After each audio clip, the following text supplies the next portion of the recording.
Hi అండి. ఈరోజు మనము చుక్కకూర పప్పు ఎలా చేసుకోవాలో చూద్దాము. ఇక్కడ మాకు చుక్కకూర చాలా తక్కువ దొరుకుతుందండి.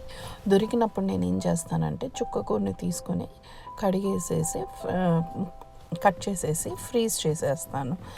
సో నేను అవసరమైనప్పుడల్లా నేను యూస్ చేసుకుంటానండి. సో అలా అన్నమాట. సో ఇక్కడ మనము ఒక 2 కప్పుల పప్పు తీసుకుంటున్నానండి. 2 కప్పుల పప్పుకి నేను 2 కట్టల చుక్కకూర తీసుకున్నాను. సో 1 కప్ పప్పుకి 1 కట్ట చుక్కకూర చప్పున తీసుకోండి. సో ఇలా తీసుకొని దానికి మిగతా ఇంగ్రీడియంట్స్ వచ్చేసి పప్పుకి మనం యూజువల్గా ఏవైతే వాడతామో అవే ఇంగ్రీడియంట్స్ అండి. కానీ ఇక్కడ నేను మళ్ళీ చెప్తున్నాను, 1 కప్పు పప్పుకి 1 కప్పు ఒక కట్ట చుక్కకూర అండి. సో అలాగే నేను ఇక్కడ 2 కప్పుల పప్పు తీసుకున్నాను కాబట్టి 2 కట్టల చుక్కకూర తీసుకున్నాను. ఒక 2 టమాటోలు, ఒక 3-4 పచ్చిమిర్చి, ఒక హాఫ్ ఆనియన్ చాలండి. అలాగే వచ్చేసి ఉప్పు, కారం, పసుపు అండ్ కొంచెం చింతపండు అండ్ ఆయిల్ వచ్చేసి తాలింపు కోసం అండేసి తాలింపు మనం పప్పు ఉడికిన తర్వాత తాలింపు వేస్తాము. సో అలాగే జీలకర్ర, ఆవాలు, ఎండుమిర్చి అండ్ కరివేపాకు. ఆప్షనల్ వచ్చేసి మీకు ఇంగువ అండ్ మీకు వెల్లుల్లి కూడా ఆప్షనల్ అండి. కొంతమంది ఇష్టపడతారు కదా, అలా నేనైతే వేయట్లేదు. సో ఇప్పుడు ఏం చేస్తానంటే పప్పు కడిగేసేసి నేను కూరగాయలు ఏవైతే తరిగి పెట్టుకున్నానో ఆల్రెడీ నేను కట్ చేసుకొని పెట్టేసుకున్నాను. టొమాటో, పచ్చిమిర్చి అండ్ ఉల్లిపాయ అవి ఇందులోకి యాడ్ చేసుకున్నాను. ఆల్రెడీ నేను చుక్కకూర కడిగి ఫ్రీజ్ చేసుకొని పెట్టుకున్నాను. సో నేను అది ఇందులోకి వేసేసుకుంటాను. సో ఇప్పుడు నేను ఆ కూరగాయలతో పాటు కొంచెం కారం, కొంచెం పసుపు అండ్ చుక్కకూర వేసి కొంచెం చింతపండు వేసేసి అలాగే 1 కప్పు పప్పుకి నేను 2 కప్స్ ఆఫ్ వాటర్ యూస్ చేస్తానండి.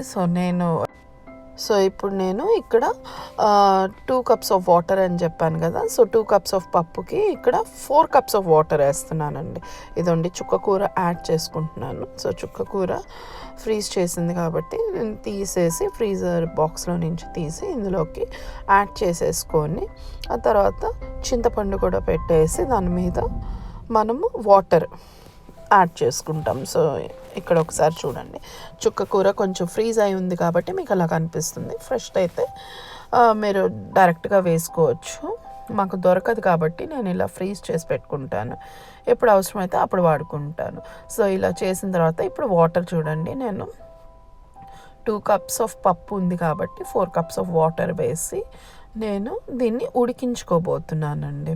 సో అగైన్ పప్పు కూడా కొంతమందికి 3 విజిల్స్లోనే కుక్కర్ విజిల్స్కి ఉడికిపోతుంది. కొంతమందికి అంటే కొంచెం లేట్గా పప్పు ఉడుకుతుంది కాబట్టి అది డిపెండ్స్ అండి. నా కుక్కర్లో వచ్చేసి 3 హై విజిల్స్ అండ్ 2 లో విజిల్స్లో అయితే నాకు పప్పు ఉడుకుతుందండి. సో నేను అలా ఉడికించుకొని పప్పు ఉడికిన తర్వాత నేను దాన్ని తీసి పక్కన పెడుతున్నాను. పక్కన పెట్టి రెస్ట్ ఆఫ్ ది ప్రొసీజర్ చూపిస్తాను. సో ఇప్పుడు విజిల్స్ వచ్చిన తర్వాత మనము పప్పు ఉడికిన తర్వాత మిగతా ప్రాసెస్ చూద్దాము. సో అప్పటి లోపల మీరు తాలింపు గింజలు అవన్నీ తీసుకొని ప్రిపేర్ చేసుకోవచ్చు. మీరు ఒక్కటి గుర్తుపెట్టుకోవాలి, పప్పు ఉడికేటప్పుడు మాత్రం మీరు ఉప్పు వేయకండి. ఉప్పు వేయకూడదు. పప్పు ఉడికిన తర్వాత ఎప్పుడైతే మనం మెదుపుతామో అప్పుడు మాత్రమే మనము ఉప్పు యాడ్ చేస్తామండి. సో ఉప్పు కూడా మీరు ఫస్ట్ కొంచెం యాడ్ చేసుకొని చూడండి. ఒకవేళ మీకు సరిపోకపోతే మీరు మళ్ళీ యాడ్ చేసుకోవచ్చు. ఒక్కసారి ఉప్పు ఎక్కువైందంటే మాత్రం అది మళ్ళీ మీరు రెక్టిఫై చేసుకోవటం కష్టంగా ఉంటుంది. సో ఇప్పుడు మనము ఉప్పు అంతా యాడ్ చేసుకున్న తర్వాత మెదిపేసిన తర్వాత దాన్ని తాలింపు వేసి చూద్దామండి. తాలింపు వేసుకోవాలి పప్పులో. సో ఇలా నేను ఆయిల్ వేడెక్కిన తర్వాత దాంట్లో ఎండుమిర్చి, కొంచెం ఆవాలు అండ్ ఇంగువ నేను చెప్పినట్టు ఆప్షనల్. నేను ఇంగువ వేస్తున్నాను, వెల్లుల్లి వేయట్లేదు. సో ఇంగువ ఆప్షనల్ కాబట్టి మీకు ఇష్టమైతే వేసుకోండి. కొంతమంది ఇంగువ ఇష్టపడరు, వాళ్ళు వేసుకోవద్దు. సో ఎండుమిర్చి వేగిన తర్వాత, ఇంగువ వేగిన తర్వాత కొంచెం జీలకర్ర, ఆవాలు అండ్ కరివేపాకు వేసుకొని తాలింపు వేసుకుందామండి. తాలింపు వేసుకొని ఆ తాలింపు ఎప్పుడైతే చిటపటలాడుతుందో, మీరు ఆవాలు, జీలకర్ర చిటపటలాడిన తర్వాత మాత్రమే ఇచ్చేయాలండి. అంటే పప్పులోకి వేసుకోవాలి, అదర్వైజ్ అవి పచ్చిగా చేదు వస్తాయి.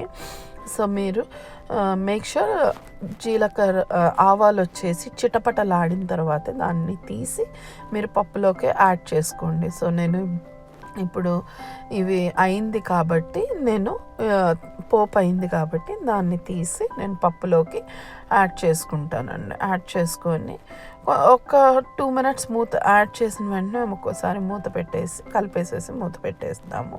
సో వాసన పోకుండా. సో చాలా చాలా టేస్టీ ఉంటుందండి, చాలా యమ్మీగా ఉంటుంది. మా పిల్లలకైతే పప్పు విత్ నెయ్యి చాలా ఇష్టం అండి. సో మీరు ఒక్కసారి ఈ చుక్కకూర పప్పుని ట్రై చేసి చూడండి, చాలా ఫ్లేవర్ఫుల్గా చాలా బాగుంటుంది, యమ్మీగా. మీరు ఒకసారి ట్రై చేయండి. Hope you like it. మీకు ఒకవేళ నచ్చితే మీరు ఒకసారి ట్రై చేసి చూసి నాకు ఒక కమెంట్ చేయండి. Hope you like this video. Thanks for watching my videos. మీకు నచ్చితే please do like, share and subscribe అండి. Thank you so much. And మీరు పప్పుకి కాంబినేషన్గా ఏదైనా అంటే సైడ్కి మీరు ఆమ్లెట్ కానీ, అప్పడాలు కానీ, మధ్య మిరపకాయలు కానీ ఏవైనా తీసుకోవచ్చు. సో ట్రై చేయండి. Thank you.